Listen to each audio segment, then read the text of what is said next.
Hello, everyone. It's me, Ivan, with the LC team today. Just bringing you another live stream where we will talk with educators that have been in the classroom for a couple of years, several years now, and also a prospective educator, giving us their insights, their experiences. What does it mean to be a new educator or a future educator? Educators that are reshaping our classrooms, our communities. So this conversation will be an honest, reflective, in just a space to share stories and remind us why education matters. As we know, teaching is an art.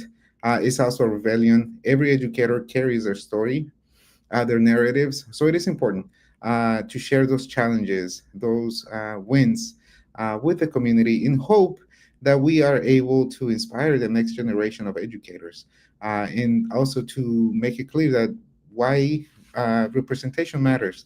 So today, with me, I have three educators, and I'll bring them all on stage. We have with us Tatiana Briseño, who is a math educator in Shawnee Mission School District. We have Marena, who is an education student at MU, the University of Missouri. And then we also Salvador Montañez, who you might know has been on our channels, on our live streams, and also in some events here in person. So it's always great to check back on them and to see them. So let me bring them on stage, and then you all feel welcome to chat, leave comments on the chat, and then we can bring them on. That way, our panelists can see your messages. Welcome, everyone. Tatiana, Salvador, Marena, how are you? Doing pretty good. How about yourself? Thank Good. you for having us here today. Hmm? Doing Yeah, good. doing very good. Thank you for having us in here. Thank you. Thank you for being, Marina. Also, thank you for being here and being part of this storytelling live stream. We know why representation matters, and we know the power of representation, but we also want to hear from you, the people that are leaving education and are in the classroom day to day. So if you are all okay, we can go ahead and get started with some of the questions. And this one is for everyone, and it's real simple. What was that moment that made you first think, like, maybe I could be a teacher? Or can you tell us about that moment? Anybody? Okay, I'll go ahead and get started. For me, personally, it was actually when I came to the US. I came to the US here when I was 15, and my English was very limited. But my math teacher actually realized that I was good at math, even though my English was very limited, and he would had me tutor my ELL peers in Spanish, and help them, throughout the lessons or homeworks during study skills and things like that. And after one of the tests, I remember vividly, like if it was yesterday, that one of my ELL peers, she was older than me, and it came to me and said, "Hey, this is the first time that I ever get a B in math, and that is all thanks to you." And that to me, as a 15-year-old, barely arrived to the States, I was like, wow, that's pretty cool. So that to me was one of the first moments that I started to realize, I maybe have a passion for education, and especially for math. So that was for me one of the aha moments, Yeah, per se. yeah. Yeah, I'll go next. For me, it was my seventh grade English teacher. She was actually the only Black educator, the only person of color who was an educator, or even like in leadership. She was the only person of color, and just seeing her and seeing that she didn't just care about like the academics, she cared about us like emotionally. She wanted to make sure that we were good. I remember like just seeing her, having experiences with her, and then thinking like I want to be like her one day. I want to help out all the students who like don't feel seen, who need that little bit motivation, just want to be there for their life. And it was that moment where I knew I wanted to go to college and be an educator. All right, and I can go next. And I actually have a connection sign with Tatiana because my experience was a little bit similar to you. So I also came here in 2011 when I was 15 at the time, and I also didn't know the language wasn't there at all. I was able to tell you what a dog was, what a cat was, and like three of the colors. But I had one or two of my teachers in high school. They were always like pushing us. I have a twin sister, so when I say us, I mean like me and my twin sister. Always, like, pushing us and like trying to like be there for us. And I just remember being like, I have always liked to help other people. So I was like, okay. And growing up, I always had the idea of being an architect. But once I sat them to helping us so much, I was like, you know what? I think I want to help other people. And I have always been really good with kids. So I was like, I think I want to be a teacher for kids. And I've been doing it, and I think I made the right call. Yeah, yeah. I resonate with the story of Tatiana. My story was similar, but it was art. Similar. I didn't have the language to be in school to comprehend what was going on in school. I mean, but through the art teacher, I remember working on sketches, and she would teach me. I will draw something, and she would teach me what things meant with my drawings. So that was a spark for me. And as yeah, similar to Salvador, I also came here at an age that didn't have the language. Real quick, how long have you all been teaching, Salvador and Tatiana, for the audience? This is year 4 for me. And I've been teaching for 6 years now. Yeah, congratulations. Typically, educators of color only last. The research says that by the third year, many of our educators of color, they leave the profession. So you have passed that. So congratulations for making it to the 5th and 4th year. So we'll get into more of that later. But yeah, in Marena, you'll soon be in your own classroom. Where did you go to school, Marena? Yeah, I'm currently at the University of Missouri No, high school? In high school? High School. I graduated from Lincoln College Preparatory Academy. It's part of KCPS. Yeah, I think all of you. Tatiana, you also went to KCPS? Or Shawnee Mission? No, I also stayed in the Shawnee Mission area. Oh, okay. Oh, so are you teaching back to where you, in your own district where you grew? Oh, okay. Yes, different building, but Shawnee Mission, yes. So it's cool coming that I get to come back to the district, and now I get to put efforts now the work back. Yep. How has your idea of what it means to be an educator changed for Salvador and Tatiana? Has changed ever since you became an educator?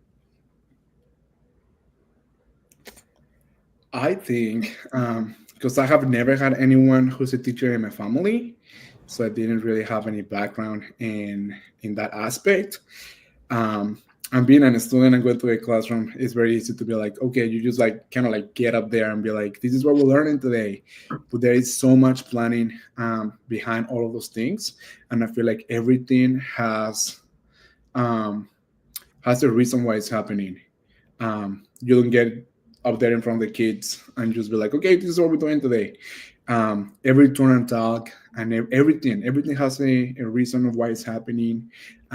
There's a lot of conversations about data. So personally, I would say the organization piece has been very different. I didn't think it would be like this organized and everything needs to be like so specific. Mm-hmm. These are good news for Marena. For me, I think the biggest thing that has changed is I feel like I never thought that I would take so many roles into one person. What I mean by that is that we are therapists, we're teachers, we're nurses, we're moms, we can be dads, we can be choreographers, like so many things that takes onto one person. And I honestly think that's beautiful because if I relate back to my high school days, although like I had my math teacher that was the only teacher that believed in me, I also had a lot of my own counselor, for example, that said that, high school students, especially Hispanic students, don't go to college. So then why would you want to acquire an education further into, like, since you're Latina, you don't know English, nothing, so then why would you want to do that? So then nowadays I feel like as a teacher now, my perspective has changed, right? Because I came with a lot of like rage at the beginning. I was like, no, I want to change, I want to do this, I don't want those kids to feel this way. But at the same time nowadays I feel that I have to let my kids struggle a little bit, but have that person as a cushion, like have me as a cushion in case something goes back. And having all of those roles have allowed me to, kind of notice that, I don't know, that's like the beauty of teaching, So I don't know. I feel like that's one of the biggest things that I've noticed, that has changed to me. I don't know if there's any reactions from Salvador or Marena to what Tatiana said, because I know you guys were shaking your heads. But any reactions to that? Do you resonate with anything, Salvador? I think I resonated with when she was talking about being a teacher. It's not just of being a teacher. You have so many roles in the classroom, and I was like, that's the connection sign for me, because I feel like we do the same thing in the classroom. If you notice, when I notice that kids are coming in kind of sad, I'm like, okay, so what's happening? And at that moment, I became kind of like a counselor, So we have to keep an eye for everything. You get to know the kids, so like every little change that happened on them, you're like, okay, let's see what's happening. So that's what resonates with me. Yeah. How do you? Because that's a lot. Being able, because doctors go, and I'm just guessing, but doctors go to a hospital and they just get to be doctors. A firefighter maybe goes and just he's a firefighter. How do you take care? How do you juggle all of it, and how do you take care of yourself? One day at a time.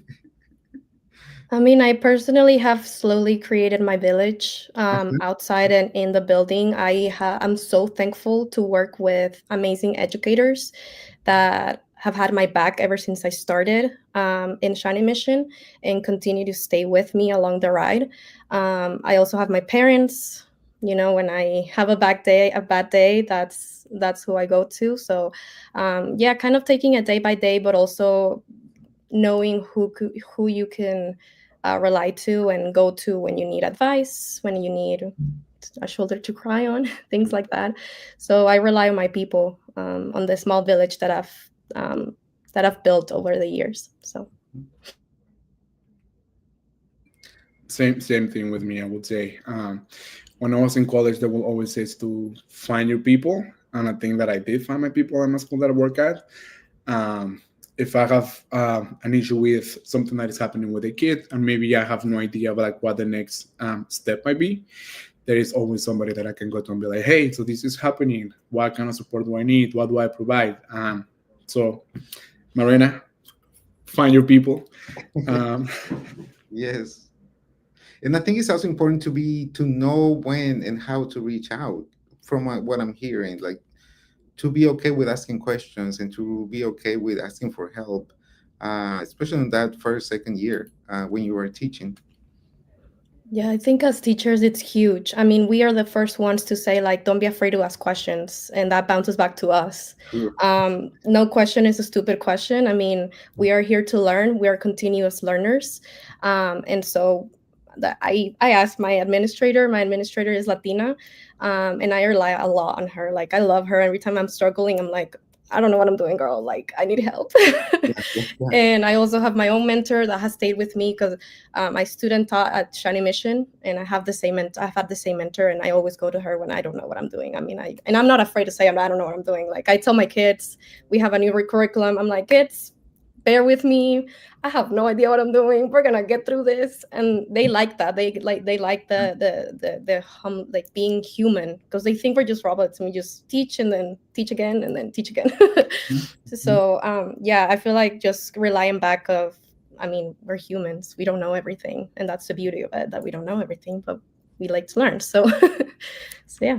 No, I agree. I think students understand when you're sick, they might behave better. When you don't know something, yeah, they do. If you keep it real, a human, like you said it. Um, Marena, what has been the hardest part of becoming an educator? Yeah, I think the hardest part for me specifically is moving away from home. I Mhm. always knew that I wanted to stay in Kansas City. I grew up in Kansas City. I bounced around a little bit and saw public schools, charter schools. So I always knew I wanted to be in Kansas City. I never wanted to move away. And when it finally came to picking college, I was offered to like come here to University of Missouri, 2 hours away. I thought it would be horrible. So it turned out it's not that bad. but it definitely has been the hardest thing of becoming an educator. It's kind of like that saying where like put on your mask first before you help others on an airplane. That's kind of how I'm taking it. And like every day, I'm like, okay, remember, I have to help myself first.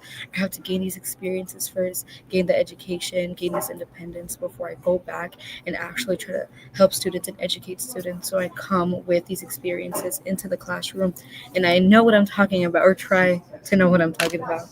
Um, but yeah, for sure, the hardest part so far. And I don't think it'll be any easier, but at least I'll have a foundation. Yeah. Yeah, Latinos, we like to be close to family, so I bet you that is hard.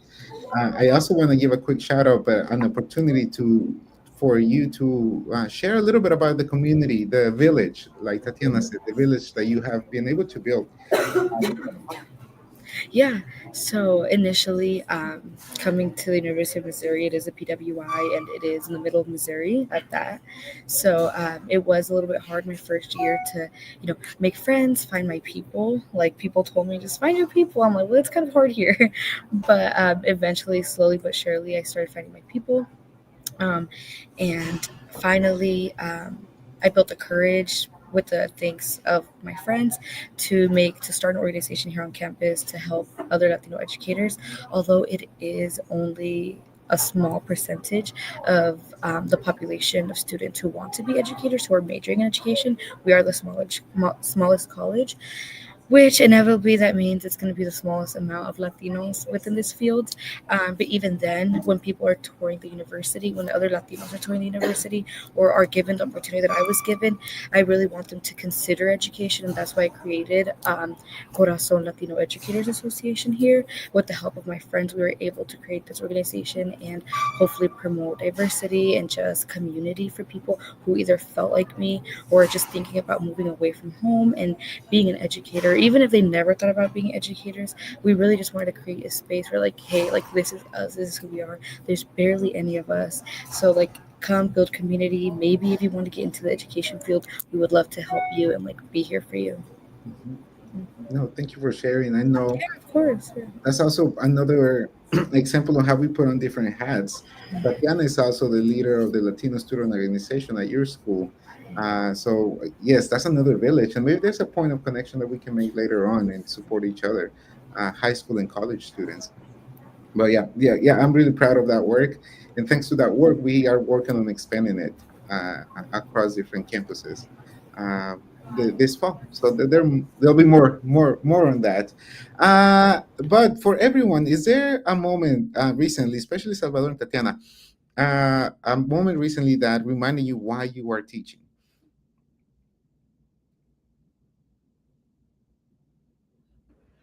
I know, Salvador, you told me many stories, especially when the kids come in the Yes, morning. I will say yes. I was thinking about that. So in my building, so we have three different buildings. One is from kinder to second grade. One is to no, from kinder to first, and then we have a second building. It's all second grade, and then we have another one for the older kids. And I would say every morning I have like 7 to 10 kids coming to say good morning and checking with me, and they just like. And I'm sorry, I think it might be cutting out. No, we can hear you. Yeah. I don't know if you I like cut out a little bit, but I was Which saying that one? I usually have like from 7 to 10 kids coming to the morning, and they do like checking with me. And this year I've been having kids who like I didn't even have in my classroom, but I had like in a small group or something.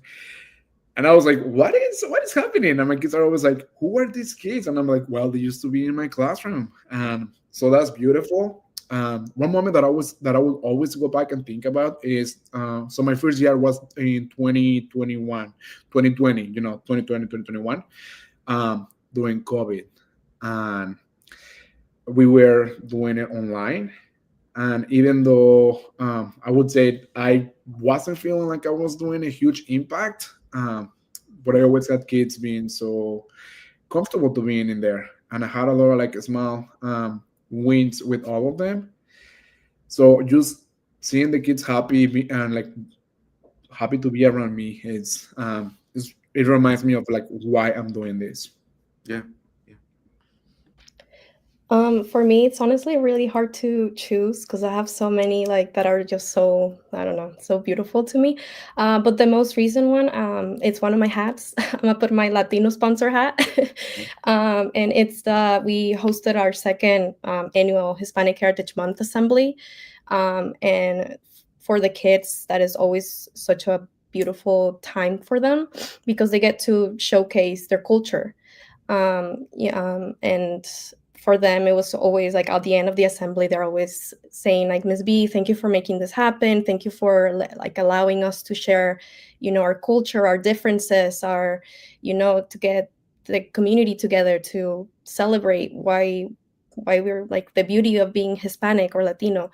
So that for me, even though it's not inside of the classroom, it's one of the roles that I get to take, and I just love that I get to provide my students the space to do that. Another moment that has been recent is one of my students felt, and it's a male student, a freshman, felt comfortable enough to come to me and say, "Hey, Ms. B, I have no idea what I'm doing, but I feel comfortable going to you." And he was bawling his eyes out and just saying like, "I just don't understand the math, I don't know what I'm doing, I just don't know." And I feel like you can believe in me and believe that I'm gonna succeed in this class. And I worked with him after school, I tutored this kid, I worked hard with this kid, and he's now at a C, which he was at a 3% in my class. So getting him from 3% to now passing and believing in himself, it's been beautiful to see in just one quarter. So that is another reason why I love to teach, and I love being in the classroom with kids. And lastly, the one with parents, I also get to put together kind of like college nights.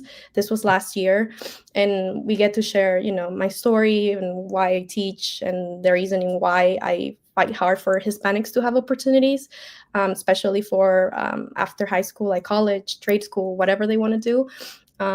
It was from the parents, and they just came to me, with like teary eyes, and they were like, "Thank you for sharing your story, thank you for being a teacher, we need more people like you. We are so lost, we just came here like 2 years ago, we don't know English, we don't know anything, but having someone like you that's guiding our kids to go to college, this is amazing, so thank you for providing the space."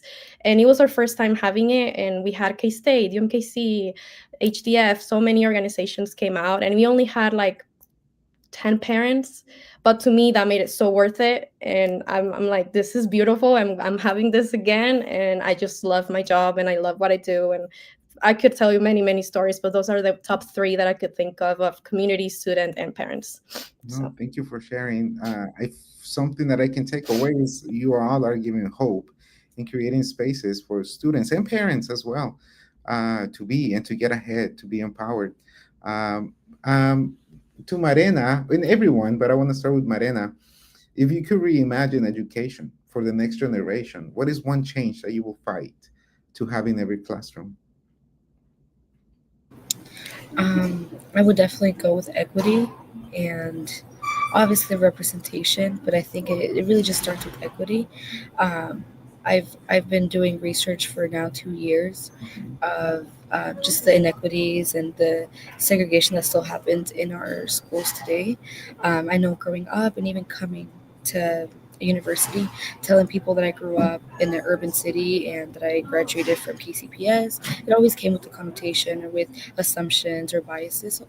So just I really want just education to evolve from that. That no matter we come from a rural area, urban area, suburban, no matter where you're from, I just really want education to be equitable, and it really just starts with students and educators coming together and advocating for these things. And it's hard, and it might not be during my generation, it might not be over the next generations, but I really do hope that education gets to a point where it is equitable across cities and suburbs, especially in Kansas City. After doing my research, it's very segregated, it's very divided, and I really want like the communities to come together and be one, because at the end of the day, we're there for the students, and if the students don't have what they need and the resources they need, it's really hard to go from there.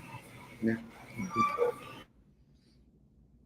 Tatiana and Salvador, any change that you will fight for the next generation? I want to say representation.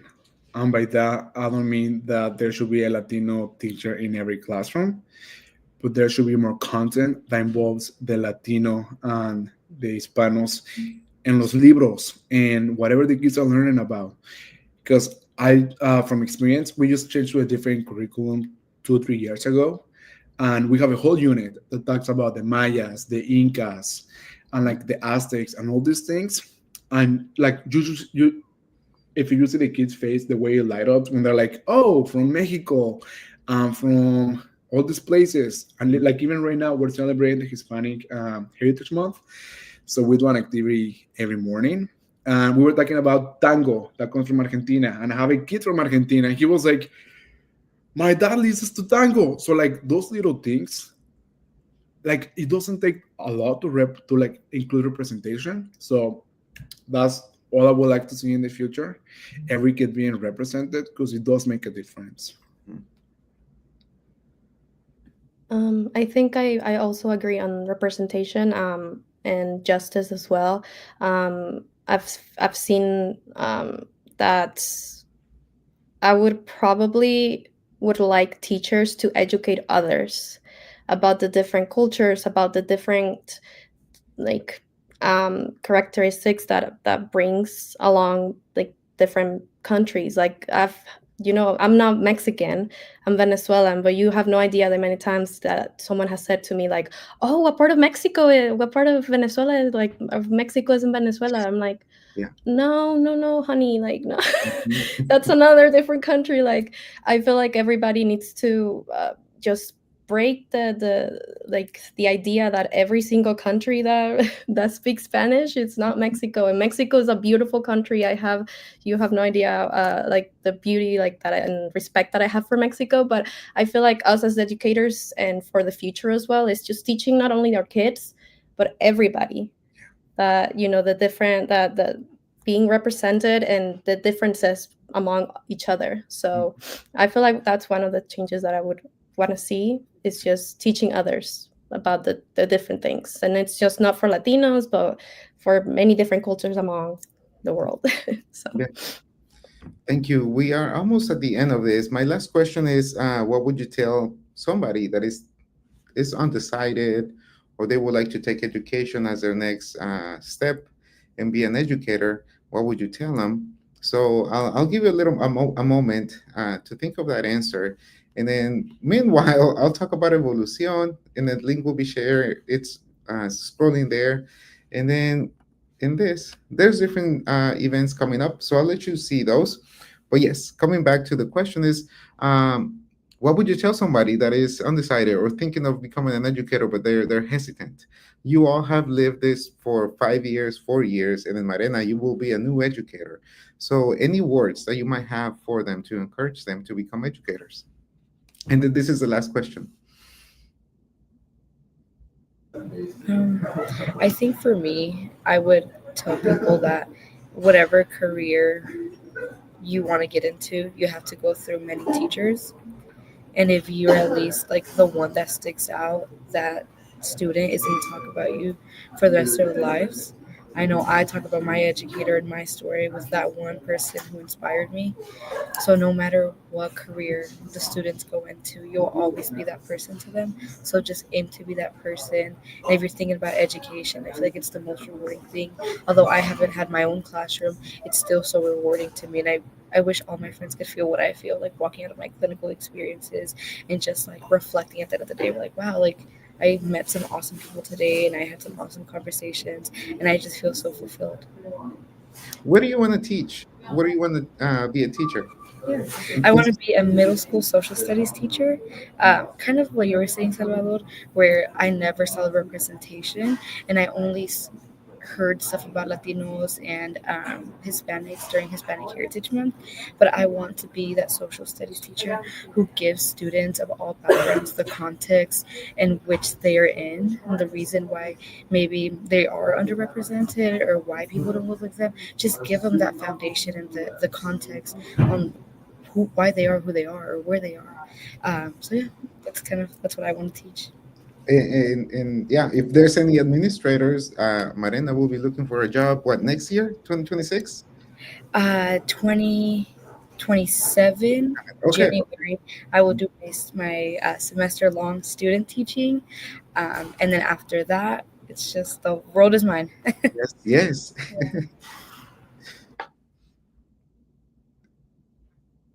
And then whoever wants to go next. Oh.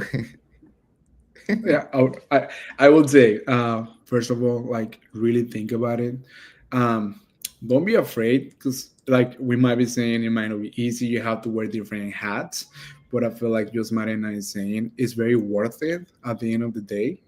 Because like we all know, people are like, and when I tell people I'm a teacher, they're always like, "Oh, but teachers don't make good money and this and that." And I'm like, "But I'm not here for the money." Yeah. Like yes, it might be important in life, but like there is more important things, like just shaping the future. We are working with these kids, and at least I'm working with kids. I know it's high school and middle school and I'm doing elementary, but it starts young. And also just find your people, find your resources, reach out to the LEC and talk about all the things that they can support you with, because I know it can be kind of hard. But yeah, find your resources, and I promise it's worth it. Yeah. I mean, I would agree. We don't do it for the money. We do it because we love kids. And I think like Marina was saying, it only takes one person for you to take that jump. It only takes one person for you to believe in yourself, just like my kid did with math, right? He didn't believe in himself, but he believed in me that I could believe in himself, and he did it, you know? So I would tell them, to do it. I mean, if they have the passion, that is all we need. If they have the courage to encourage more people, that is all we need. And we need more educators, obviously, and more educators to represent the Latino community. So I would tell them, do it. Yeah. Don't even think about it. Money comes and goes. If you're thinking about the money comes and goes, and there's more beautiful things. There's nothing more beautiful than seeing those kids' faces after they got a math problem, or after they learned how to read, or after something hard happens. So yeah. Thank you all for sharing your stories, your live experiences as well. You all are giving hope. You're being that representation, and then by bringing history, that's another level of representation that we need, that I have forgotten. Yeah, the history, the music, los artistas que también pertenecen a la comunidad. So this is it for now. Thank you for joining me, and then we'll be seeing each other soon. Hopefully at Revolucion this Saturday. But I'll talk to you soon. Thank you all. Thank you. Bye-bye. Thank you. Bye. Bye. See ya.